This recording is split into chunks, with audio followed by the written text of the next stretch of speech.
want to make a Christmas cracker, like the two that I have on the table here, it's really easy, and these are the things that you'll need. I've got them all on just a little cutting mat, and that's just going to help when I'm cutting later on. But I've got a toilet roll tube that's going to be the inside of the cracker. Got some ribbon to tie up the ends. Got a cracker snap, and these are really cheap. I got a pack of 12 for 79p from Hobbycraft, but you can get them from lots of different craft stores, especially this time of year they'll all be selling them. Sellotape and scissors. I'm using wrapping paper as my paper. You can use any nice paper that you want. I really like this kind though because it's got little gingerbread men on, and also nutcrackers with crazy moustaches. And if you use fancy paper, then people will look at the paper and compliment that and ignore any kind of shoddy workmanship. And this stuff, because it's wrapping paper, it has the kind of grid lines on the back which help cut it out straight, although that hasn't quite happened. And the last thing that I have is this little cutter thing, which is really good because it's actually got little teeth on the blade. So when you roll it along the paper, instead of actually slicing through the paper, it'll actually perforate it. And that's actually how crackers work. So you perforate one end of the paper, and then when you pull it, whichever end has been perforated, the paper has been weakened in advance, so that end will always be the end that breaks. So it doesn't really matter how strong you are. It doesn't matter how hard you pull or whether you're lucky or not. Well, I guess it does matter if you're lucky. If you get the end that's already been pre-weakened, it's already predetermined that will be the end that breaks, and that will be the person that wins. And that's just how crackers work. So I do apologise if that breaks anyone's bubble about crackers and they thought they were just really, really strong, you know. So I'll put the measurements of the paper in the description box below. The first thing that you do is actually perforate the paper. So to do that, I just position, because I just eyeball everything, I never measure anything, that's why all the measurements are going to be in the description box, because I don't know, I'll have to measure it afterwards. But I'm just going to position the toilet roll tube just in the middle of the paper, and then I'll pick one end, doesn't matter which, and then I would say about maybe 2 inches in from the paper, because I don't want to cut anywhere underneath my toilet roll tube, I want it to be at the end. So about 2 inches in from the paper, and I'm just going to use this grid line here to run along, but you probably want to use a ruler to keep it straight if you don't have these marks.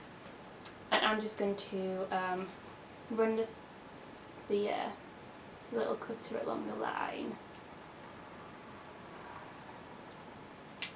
Okay, and that's all it takes, and now it's perforated. If you don't have one of these cutters, then you can just use scissors or needles to try and perforate it, but they're so cheap and easy to find online, I would just recommend buying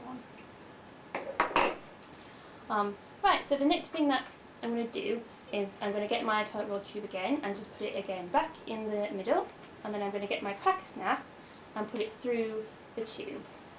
I just try and line it all up so it's all kind of equal on each side. Okay, now I'm just going to get some sellotape, and I'm just going to sellotape each end of the cracker snap to my wrapping paper to hold it in place. Just one piece I'll do, it doesn't have to be fancy. And just make sure not to sellotape over the perforate bits, I guess. Okay, now if you're going to put any like toys or a hat or a joke or anything inside your cracker, now would be the time to put it in. Although I did do this before, and when I was rolling it up, the gift fell out, so you might try to be careful about that. I just put some little stickers in them before, but I've kind of run out of things to put in there. When I give them to people, I'll make sure that there's little toys inside, otherwise it'd be quite mean whoever ended up with the one that didn't have anything in. Then I'm just going to wrap the wrapping paper around the toilet roll tube, and again just tape it closed. Okay. And now, basically, I'm just going to, on each end, just kind of feel where the end of the toilet roll tube is, and then just gently kind of scrunch the paper in there. Do that on both ends, and just be careful with the end that has been perforated, it will be weaker, so it'll be quite easy to rip the paper, so you just got to be kind of gentle. And when I was doing this before, I did use elastic bands around the ends, but I found that they were too hard on the paper and it just ripped, and it ripped really easily, so I've just decided to kind of scrunch it with my hand, and then I'm just going to tie the ribbon on, and that seems to be working fine. So, just going to cut my ribbon in two, so 2 pieces.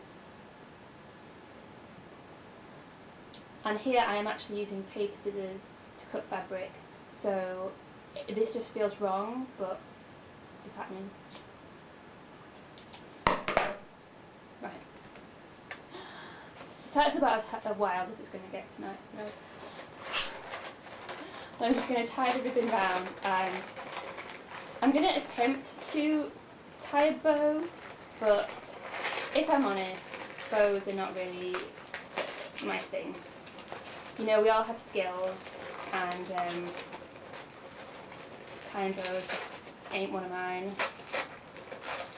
Oh, that actually looks quite nice. I'm quite pleased with that.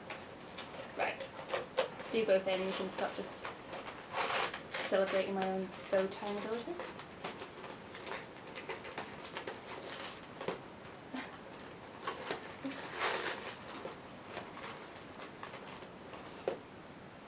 That one's not as good. Oh well. But that's it. It's done. So that's my finished cracker. So 3.